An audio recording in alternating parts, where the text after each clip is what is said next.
แจกคนละร้อยบางคนร้อยหนึ่งแล้วก็แจก หลงขลอดมาอีกแล้วหลงขลอดก่อนนะมาเด็ก ยอมมาทำบุญเนี่ย นี่ใหญ่เธอก็ไปนี่ใหญ่เธอก็ไปเธอก็ไปหน่อยนึง เจียงหลงข ให้ ล เดิ อน ด นั่นแหละพอแล้ว พวกแกงหายไปไหนครับไม่ต้องเองนั่นเด็ก มานั่นเด็ก โอ้อย่างหลายเดือนบาทนี่อ้าวจิบดไปเนาะ เป็นยังไง ฮะ หมดเดือนบาทจะไม่ได้แบ่ง ถ่ายอะไรเดี๋ยวตรงนี้ก่อนเดี๋ยวค่อยไปเอาทีละอย่างก่อนมาตรงนี้ก่อนนี่ตรงนี้เนี่ยเยอะๆนี่ละก่อนเนี่ยใจเย็นไปทีละคืบ เขาเอาปานมาเทนะโอ้ ไปทีละคืบ เหมือนแปดถึงโยมบอก ไปเดินเข้าไปเลยเดินเข้าไป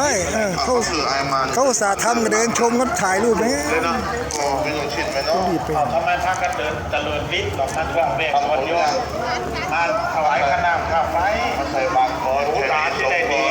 นั่นเดือดร้อนดีสงสัง เราห้องน้ำได้สิดอกก็ดอก ใส่บาตรนี่ นั่นเด็ก หล่นโดนส่วนกับไม้เนี่ยโอ้ย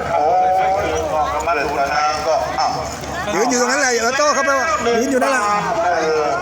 เป็นยังไงล่ะนั่นเด็ก กำไรไม้เลย อ่ะมาจ้ะ เอาอันเจียงอันนุ่นก่อน เอา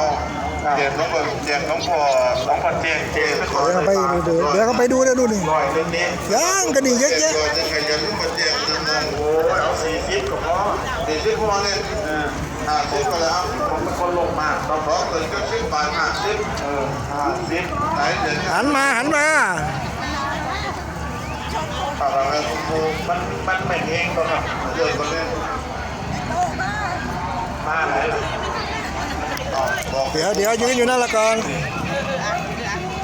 คุณเจน มาทำบุญ40 บาทเนี่ย สากวันตั้งแต่ปี2535 เด็กทุกคนแจกฝากใส่ ยืนคนละมุม กรอบเรียบร้อยนั่นนี่ นี่ตรงเกวียนเนี่ยยืนตรงนั้นแหละไปยืนตรงนั้นแหละยืนตรงนั้นแหละยืนตรง พว นั้น ง ผู้พวง ผู้ผิน ผู้ผี น้องพี่น้อง เอาดูให้มันเรียบร้อยนะ นะ มีเงินเจ๊งเข้าในเรียบร้อยนะ คนละร้อยเด้อทำกันเด้อ